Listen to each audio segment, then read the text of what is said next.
Всем привет! В Мармарисе одной из самых популярных и интересных экскурсий является поездка по Эгейским островам. Именно туда мы и отправимся. А сейчас меньше слов. Погнали! Это прогулка по интереснейшему маршруту на лодке, а еще и с остановками для того, чтобы поплавать и позагорать, посмотреть красивейшие окрестности островов и увидеть необычайные пляжи. Покупаем заветные билеты, обсуждаем маршрут и уже завтра стартуем! Все начинается с знакомства с лодкой. На первом ярусе расположены столики и лавочки, бар, туалет и много места для того, чтобы отдохнуть или спрятаться от солнышка.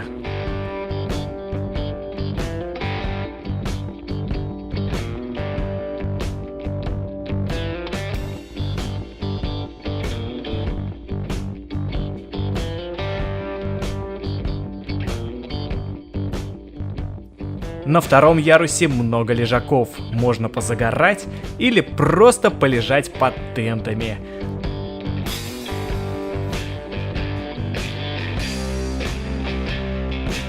Также есть самая высокая часть, с которой можно сделать панорамные снимки.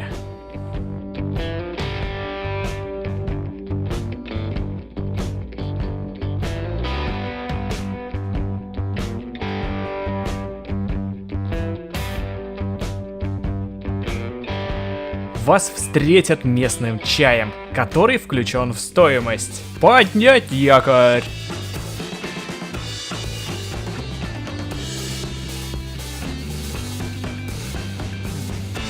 Время подходит к отплытию, и мы уже бороздим в открытом море.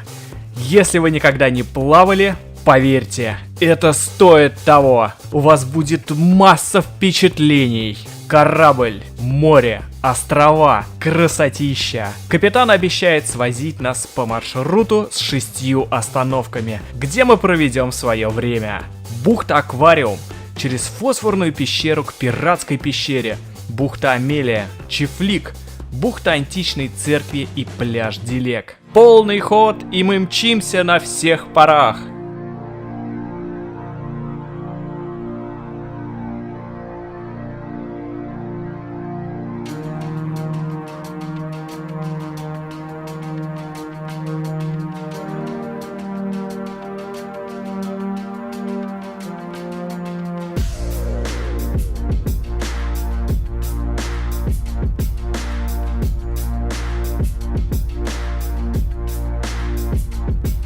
Первая остановка напротив Мармариса, на первом острове.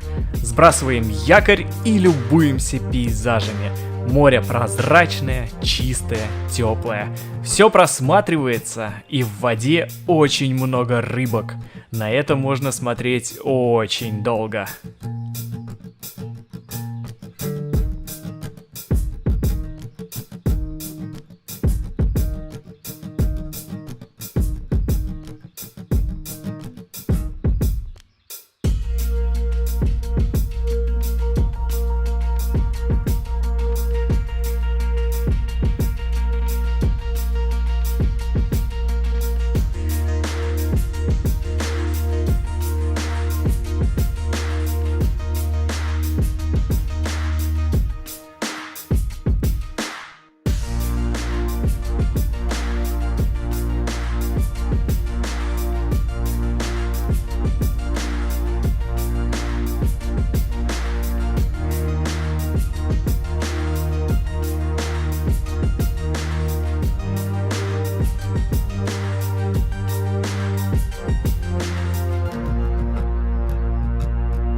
Спустя какое-то время, вдоволь наплававшись, мы поехали на новое место.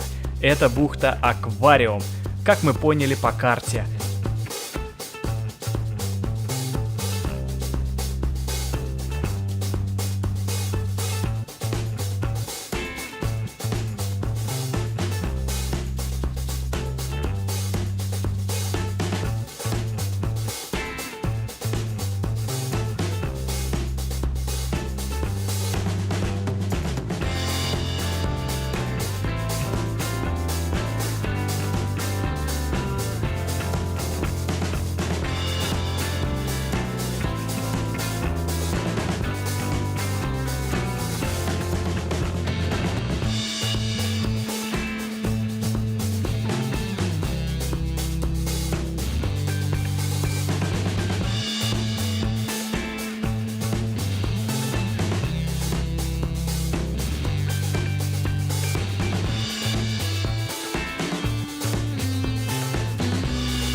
Бухта-аквариум названа так из-за небольших заливов, объединенных в один район.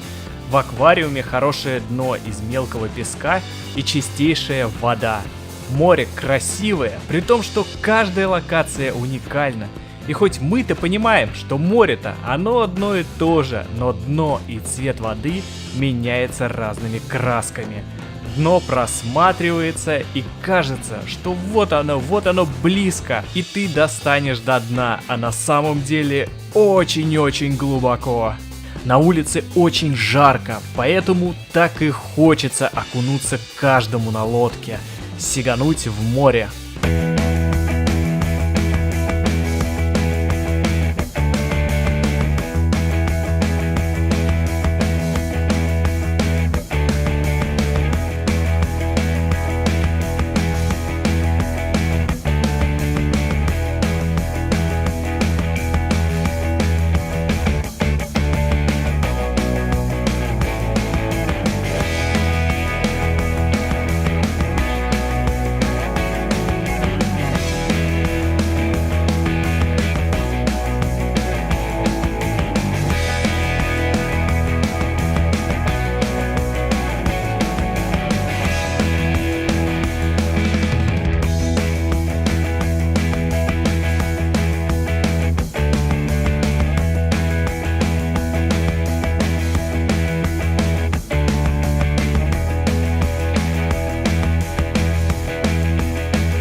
Нас позвали на ланч, где каждого ждала тарелка с курицей, котлетой, рис с макаронами и салатом, а также кусок хлеба. Все сытно и вкусно. На запах прилетела хитрая чайка, которая выманивала еду, но сама не ела, а ждала, пока на приманку приплывет рыбка, чтобы полакомиться ей.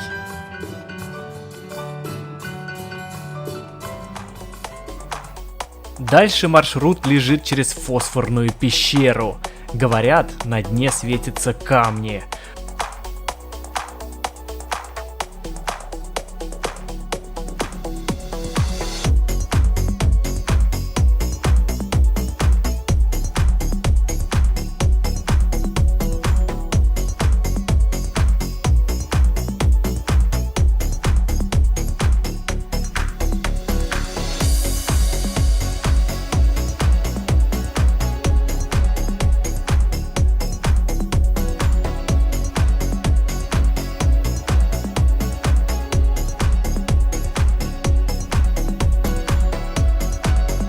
Но что-то конкретное увидеть достаточно сложно.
Следующая остановка была за островом.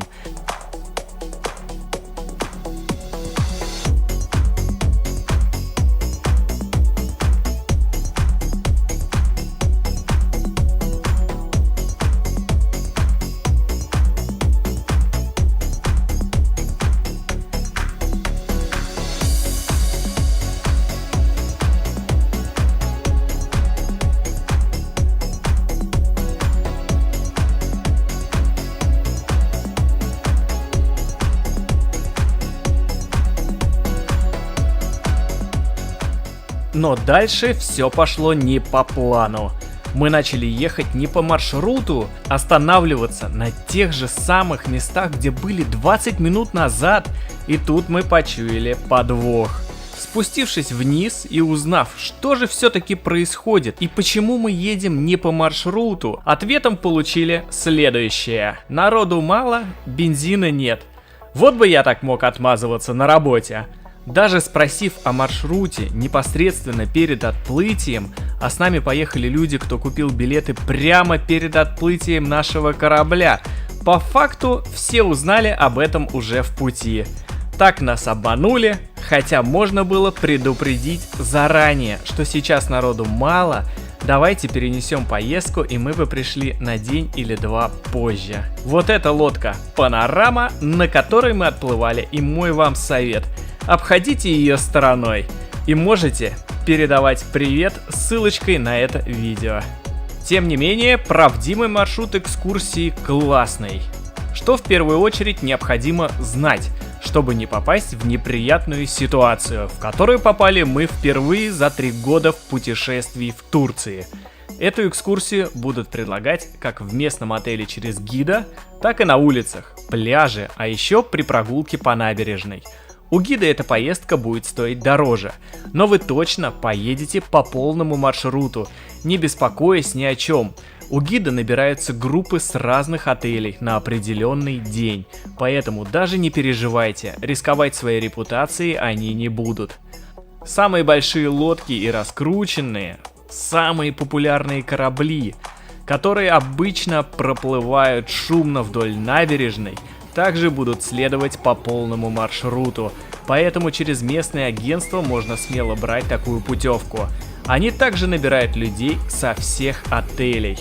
Есть вариант напрямую, у них будет стоить дешевле, примерно от 60 до 100 лир. Можно подумать, что цена исключает комиссию агентства, трансфер, так как вы пришли сами к лодке, а также исключает анимацию, да и сама лодка меньше. Вам пообещают, что вы пройдете по полному маршруту и посетите все места, указанные на карте. Но есть одно «но».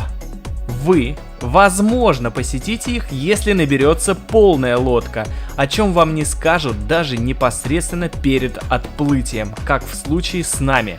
Обычно билеты продают на пристани. Возле самой лодки будет стоять баннер с картой, на которой вам подробно расскажут, куда поедете, и покажут маршрут, а также что включено в стоимость. Вот такой случай был на лодке «Панорама». Также несколько туристов столкнулись с такой же ситуацией в отеле с другими лодками. Здесь можно пойти другим путем, посмотреть непосредственно перед отплытием, на какой лодке много людей, и пойти на нее. Но есть еще нюансы. Уточняя вопрос про напитки и воду, перед поездкой нам сказали, что вода и неалкогольные напитки включены в стоимость. По факту оказалось все платно, даже питьевая вода. Пришлось заплатить. Наша поездка ограничилась небольшими остановками по одним и тем же местам, что очень утомило. Мы попросили завершить поездку и отвезти нас всех обратно. Нас отвезли на еще одну локацию с красным пляжем. Место очень красивое, интересное, живописное, но после случившегося, когда ты был немножко настроен на другое, было уже не до этого. Подведем итог. Мораль такова, что верить никому нельзя. Обмануть и наобещать может каждый. Такое случается. В целом, за такие деньги нормально. Было бы совсем другое впечатление, если бы такой маршрут был оговорен заранее. Подписывайтесь на канал, чтобы вам встречались только порядочные и честные люди, не такие, как на лодке «Панорама». А эта часть подходит к концу, и впереди у нас интереснейшие приключения. Пока-пока.